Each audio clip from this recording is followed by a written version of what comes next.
Walter's had everything go his way so far. He's hit high 3 or 4 times today and has come away with a makeable spare. The 610 in 2 of the other matches, but now he has the 3-6-10, a little tougher task in front of him.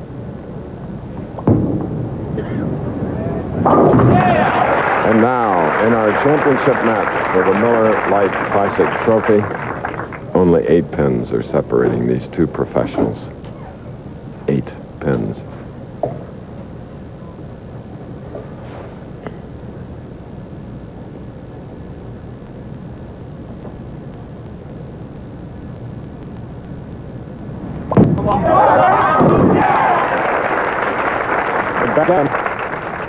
Now Holman at the double shooting the 7th. Holman with 1 more strike, extending his string to 3 strikes in a row, could take the lead. Extra time. Holman has just thrown the ball so well the first 6 frames.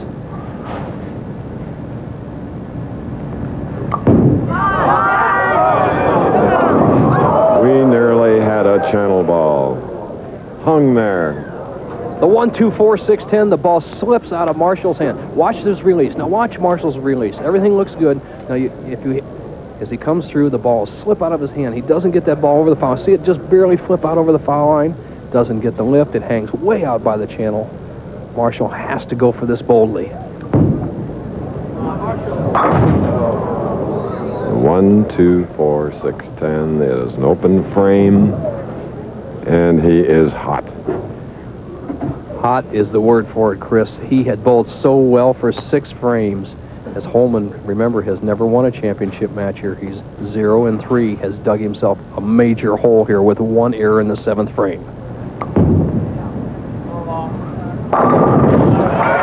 And like the great champion that he is, just comes right back.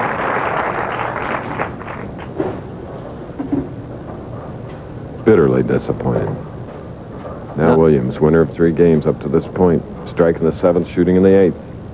Not over by any means. Walter Ray Williams, with those 5 strikes to start the match, is going at a 2:37 pace, and by that I mean if he spare strikes the rest of the way, 2:37.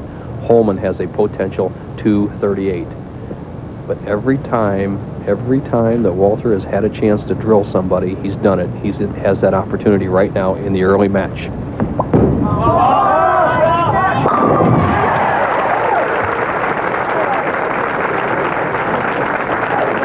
Riverboat Gambler. Looks like one, doesn't he? Chris, you picked him years ago. He was a great match game player, a little bit unorthodox style, but he knows how to win. And with this shot right now, he would slam the door on Marshall's dreams of this championship and a potential $1 million. Only Walter Ray will be the one that will have that chance in the next month or so. Big shot.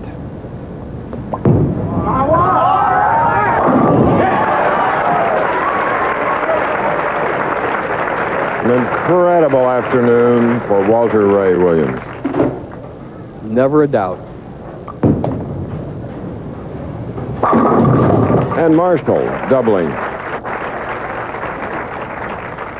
You have to look at this game of Marshall Holman's and say, why me? Obviously one of the greatest bowlers that ever stepped on the lane. He looks at the scoreboard. Something, he still has to try. Something could happen, such as a foul or something like that, where Holman could win. So he has to keep trying. But he's bowled such a great game not to be even close.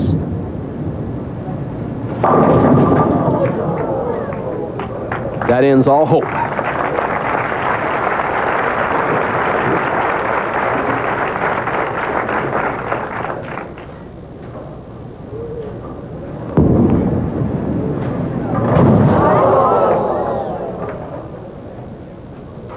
Obviously, it didn't make any difference. The best Marshall could have gotten is 217. Walter Ray Williams, a potential 277. Holman bowled just a phenomenal game. Started with 3 strikes, solid 10 double. The 1 error shot in the 7th frame, 2 more strikes, a 10 pin in the 10th. It doesn't seem possible that he could not have even been close in the match. But this guy has really wiped out the 4 opponents. The man that if he can win in Milwaukee and in Cleveland would pick up a check from the Miller Brewing Company for $1 million. And just coming off the Bowler of the Year honors, if you were going to pick a man to accomplish that feat, it'd have to be this 27-year-old from Stockton, California.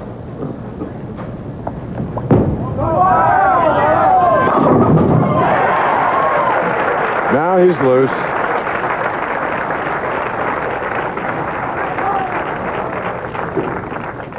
Man on this championship pair in 2 games averaged 255. He'd be in the 270s for this title game. He's going to pick up a trophy, check for 27 grand.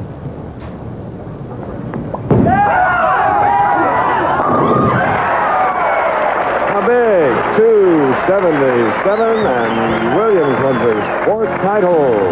We'll be back. Draft beer. It's always been the smoothest, freshest beer around, poured straight from the tap. And now, there's a true draft beer in a bottle. Miller. Check this winner's smile. 11 strikes, 277, for Marshall Holman's 205. Wow. That's right, wow. Man, I was surprised. Yesterday morning I was in 17th place, and I bowled really good yesterday and got a lot of breaks, won a lot of matches, and was able to sneak in the top 5 last night, and fortunately my opponents were nice to me. Well, let's meet that great champion that you just defeated, Marshall Holman. Here's Bo. Thank you, Chris. Well, Marshall Holman, my dad told me when he saw him 15 years ago, Marsh, that you were going to be one of the greatest bowlers of all time, and I've never doubted his ability to pick championship players. Unfortunately, today, this is kind of your jinx bowling center. Let's look at the game. You led the tournament by 300 pins, started with 3 strikes in a row, a solid 10, a double. Then what happened there in the, 6th, 7th frame? I had the bowl of the perfect game, and I bowled well up until I left the 1, 2, 4, 6, 10. It was just a crappy shot. It was, it was. I mean, I threw it terrible, and, I got my just reward. Then I tried to make the conversion, and I took the chance of sliding by and only getting 7. So, Walter bowled a great game. I figured he would, and I knew I needed to bowl my best effort. I didn't give my best. I gave my best effort. I just didn't come through with that one shot that I really needed at that time. Marshall, you're a true champion. I'm sure you'll be back again. Don Carter was very prophetic. The advantage was to Walter Ray Williams. Chris, you have 2 great champions here, Walter Ray and Marshall Holman. Walter Ray, congratulations. That's right. Let's bring in John Malign, manager of sports marketing at Miller Brewing Company. And John, a couple of nice items. Walter Ray, on behalf of Miller Lite, I'm delighted to present you with this trophy and this check for $27,000 for winning the Miller Lite Classic. Congratulations, and best of luck in going after the $1 million in our Miller Lite Slam. We'll see you in Milwaukee. Walter, now you don't have to worry about paying for that new house. Well, I can rest a little easier now. My girlfriend helped me out there in that situation. Oh, on Valentine's Day, a present for her too, then. Yeah, I think so. I think she'll like it. Okay, Bowler of the Year, congratulations again. All right, thanks, Chris. Walter Ray Williams winning here as the Professional Bowlers Tour was produced by Carol Letty, directed by Larry Cannon, technical director Les